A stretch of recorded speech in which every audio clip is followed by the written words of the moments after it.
শাকিব খানের আপকামিং তুফান সিনেমার বিরুদ্ধে সকল ষড়যন্ত্র রুখে দিতে এক হচ্ছেন বাংলাদেশের সকল সিনেমা হল মালিকরা।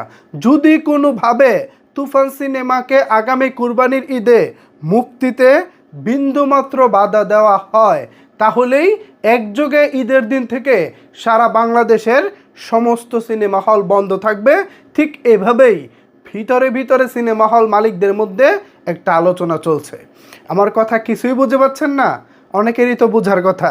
যারা আমার রেগুলার ভিডিও দেখে থাকেন তারা নিশ্চয়ই জানবেন, চলচ্চিত্রের বেশ কিছু নেতারা নতুন সিদ্ধান্ত নিয়েছেন। এখন থেকে লটারির মাধ্যমে ঈদের সময় সিনেমা নির্বাচিত হবে। শুধুমাত্র 4টি সিনেমাকে মুক্তির অনুমতি দেওয়া হবে। ধরেন মুক্তির জন্য সিনেমা জমা পড়েছে 10 থেকে 15টি, সেখান থেকে সর্বোচ্চ 4টি সিনেমা লটারির মাধ্যমে নির্বাচিত করে মুক্তি দেওয়া হবে। এখানে এই 4টি সিনেমার মধ্যে যদি শাকিব খানের সিনেমা থাকে তাহলে ভাগ্য ভালো, শাকিব খানের সিনেমা মুক্তি পাবে। আর যদি না থাকে তাহলে তার সিনেমা ঈদের মতো এত বড় ফেস্টিভ্যালে মুক্তি পাবে না।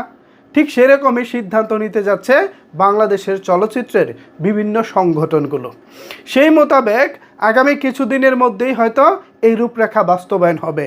তো এই রূপরেখা যদি বাস্তবায়ন হয়, শাকিব খানের সিনেমা যদি না আসে, তাহলে কি হল মালিকরা বসে বসে আঙ্গুল চুষবেন? নিশ্চয়ই না। তারাও তো তাদের পরিকল্পনা নিয়ে এগিয়ে যাবেন। ঠিক সেই মোতাবেক তারা খুব শীঘ্রই সব সিনেমা হল মালিকরা মিলে একটি মিটিং করবেন এবং সেই মিটিংয়ে সিদ্ধান্ত আসতে পারে, যদি শাকিব খানের সিনেমা না আসে তাহলে সারা বাংলাদেশের সিনেমা হলগুলো ঈদের দিন থেকে বন্ধ থাকবে। যদি হলগুলো বন্ধই থাকে তাহলে এই যে লটারির মাধ্যমে 4 সিনেমা নির্বাচনের কথা বলা হচ্ছে, সেই সিনেমা তারা কোথায় চালাবেন? প্রযোজকরা না হয় প্রযোজকদের সিদ্ধান্ত নিলেন, বা চলচ্চিত্রের 18 সংগঠন না হয় তাদের সিদ্ধান্ত নিলেন, কিন্তু হল মালিকরা তারা তো তাদের ব্যবসার চিন্তাটাই করবো, তাই না? 6 মাস 1 বছর নানাভাবে তারা লোকসান দিয়ে হলগুলো চালু রেখেছে। কার জন্য চালু রেখেছে? ওই শাকিব খানের জন্যই। কিন্তু শাকিব খানের সিনেমা ঈদে আসবে, তারা ভালো ব্যবসা করবে এবং সেই ব্যবসা দিয়ে পরবর্তী 6 মাস অথবা তার পরবর্তী 1 বছর হলটাকে আবার তারা চালু রাখবে। শাকিব খানের সিনেমা যতক্ষণ না আসে ততক্ষণ তারা অপেক্ষায় বসে থাকবে। এই তো হচ্ছে তাদের রেগুলার রুটিন। বর্তমানে বাংলা চলচ্চিত্রের যে অবস্থা, এই অবস্থায় যদি শাকিব খানের সিনেমাকে ঈদে আসতে দেওয়া না হয় তাহলে তাদের রুটি রুজির মধ্যে আঘাত পড়বে। রুটি রুজি তারা কিভাবে করবে? হলগুলোকে তারা কিভাবে চালু রাখবে? এটা নিশ্চয়ই একটা চিন্তার বিষয়। ঠিক সেই জায়গা থেকেই এরকম একটা ভয়ঙ্কর সিদ্ধান্ত আসতে চলেছে।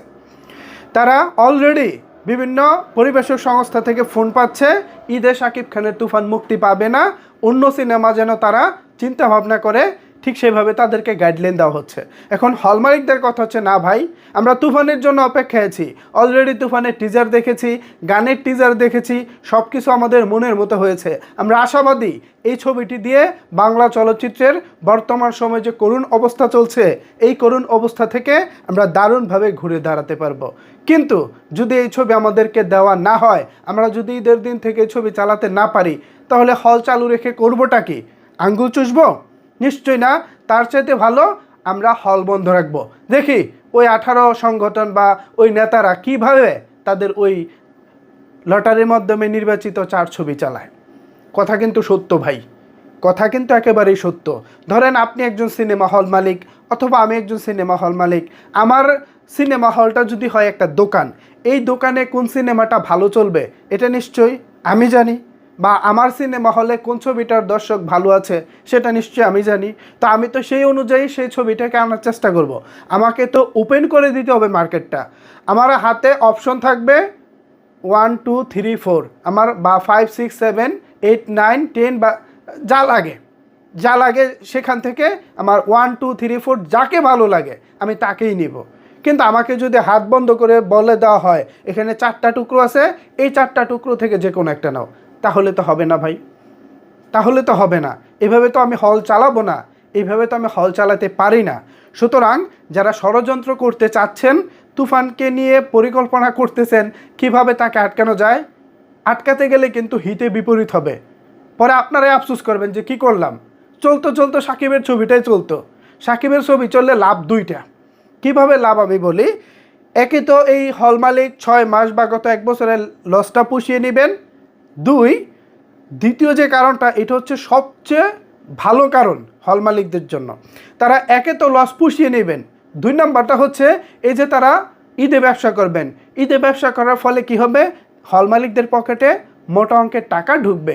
মোটা অঙ্কের টাকা ঢুকলে যেটা হবে, পরবর্তীতে ঈদ পরবর্তী সময় যদি ভালো কোনো ছবি লাইন আপে থাকে, তখন কিন্তু তারা 5 টাকার ছবি 10 টাকা দিয়েও কিনতে পারবো বা নিতে পারবো। ধরেন সাধারণভাবে একটি সিনেমা হলে একটি ছবির রেন্টাল হচ্ছে 1 লক্ষ টাকা।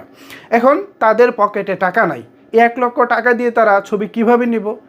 আবার অন্যদিকে ধরেন শাকিব খানের তুফান চালাইলো, শাকিব খানের তুফান চালিয়ে ধরেন হল মালিকদের পকেটে আছে 10 লাখ, তখন তো নর্মালি হল মালিক চিন্তা করবো, নে ভাই 1 লাখ না 1,10,000 নে, তাও আমার এই ছবি দে, পকেটে টাকা আছে। এখন এই পকেটে টাকা যাওয়ার ব্যবস্থাটা যদি ওই 18 সংগঠন করে না দেয়, পরবর্তীতে কিন্তু একে তো হল বন্ধ থাকবে, এরপরে কিন্তু ওই যে ছবিগুলো চালানোর কথাবার্তা চলছে সেগুলোও চালাতে পারবেন না, আপনারা আম এবং সালা দুইটাই হারাবেন। সুতরাং সেই জায়গা থেকে 18 সংগঠন যারা রয়েছেন বা চলচ্চিত্রের নতুন যে কমিটি হবেন, লটারি কমিটি, সেই লটারি কমিটির কাছে আমি বিনীতভাবে অনুরোধ করব, আপনারা আপনাদের এই সিদ্ধান্ত থেকে সরে আসেন। প্রযোজকরা যদি নিজের পায়ে নিজে কুড়াল মারতে পারে, এক ঈদে 11 কেন, যদি 1100 সিনেমাও তারা মুক্তি দেয় সেটা তো তাদের ব্যাপার। তারা যদি নিজের পায়ে নিজে কুড়াল মারে, সেখানে আপনি আমি না করার কে? নর্মালি শাকিব খান বর্তমানে বাংলা চলচ্চিত্রের সবচেয়ে বড় তারকা এবং তার সিনেমা সবচেয়ে বেশি হল পাবে, এটাই স্বাভাবিক। এখন তাকে আটকাতে গিয়ে যদি পুরো চলচ্চিত্র ইন্ডাস্ট্রিকে স্থবির করে দেওয়া হয়, সেটা নিশ্চয়ই ইন্ডাস্ট্রির জন্য ভালো কিছু হবে না। গেল কুরবানির ঈদে প্রিয়তমা সিনেমার বিশাল সাফল্যের পর এবারে রোজার ঈদে কিন্তু চলচ্চিত্র শিল্পটা অনেকটা ঘুরে দাঁড়ানোর চেষ্টা করেছিল। গেল কুরবানির ঈদে প্রিয়তমার সময় সারা বাংলাদেশে রানিং সিনেমা হলের সংখ্যা ছিল 165, সেই 165 থেকে এবারের রোজার ঈদে সিনেমা হলের সংখ্যা ছিল 210। চিন্তা করতে পারেন কোথা থেকে কোথায় ইউটার্ন নিচ্ছিল। রাজকুমার যদি প্রিয়তমার অর্ধেকও ব্যবসা করতে পারতো, তাও হল মালিকরা এত হাহুতাশ করতো না। সত্যিকার অর্থে বাস্তবতা এটাই, রাজকুমার প্রিয়তমার অর্ধেক ব্যবসাও করতে পারেনি। কিন্তু কেন করতে পারেনি সেটা নিশ্চয়ই দর্শকরা ভালো জানে, আমি সেই তর্কে যাব না। তবে এটা দিনের মতো সত্য যে রাজকুমার প্রিয়তমার অর্ধেক ব্যবসাও করতে পারেনি। যদি ব্যবসা করতে পারতো, তাহলে এখনও বাংলাদেশের অনেক হলে হলে ঘুরে ঘুরে সিনেমাটা চলতো। হয়তো হাতে গোনা 2-1টি হলে রাজকুমার চলতেও পারে, অথবা ওয়াশ আউট, এরকম একটি অবস্থা হয়েছে। সো সেই জায়গা থেকে হল মালিকরা মোটা রেন্টালে ছবিটা নিয়েছিলেন।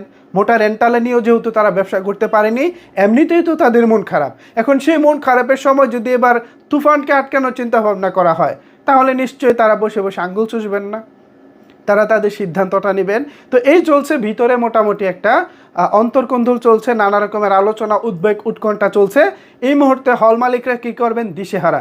দেখা যাক সামনের দিনগুলোতে যদি তুফানকে আটকানোর বিন্দুমাত্র চেষ্টা করা হয়, তাহলে হয়তো ঈদের দিন থেকে বাংলাদেশের চলচ্চিত্রের ইতিহাসে প্রথমবারের মতো সিনেমা হল বন্ধ থাকবে।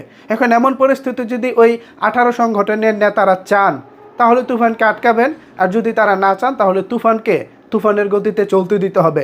বাংলা সিনেমা ইন্ডাস্ট্রিকে কিভাবে পরিবর্তন করতে হয় তুফান তা দেখিয়ে দিবে। সো ভিউয়ার্স, এই ছিল আমার জায়গা থেকে আমার অবস্থান নিয়ে আমার মতামত। সিনেমা হল মালিকরা কোন অবস্থানে রয়েছে সে বিষয়ে আমার বিশ্লেষণ। এ বিষয়ে যদি আপনাদের কোনো কিছু বলার থাকে, তাহলে অবশ্যই সেটি নিচের কমেন্ট বক্সে জানাতে পারেন। ধন্যবাদ সবাইকে সম্পূর্ণ ভিডিওটি দেখার জন্য।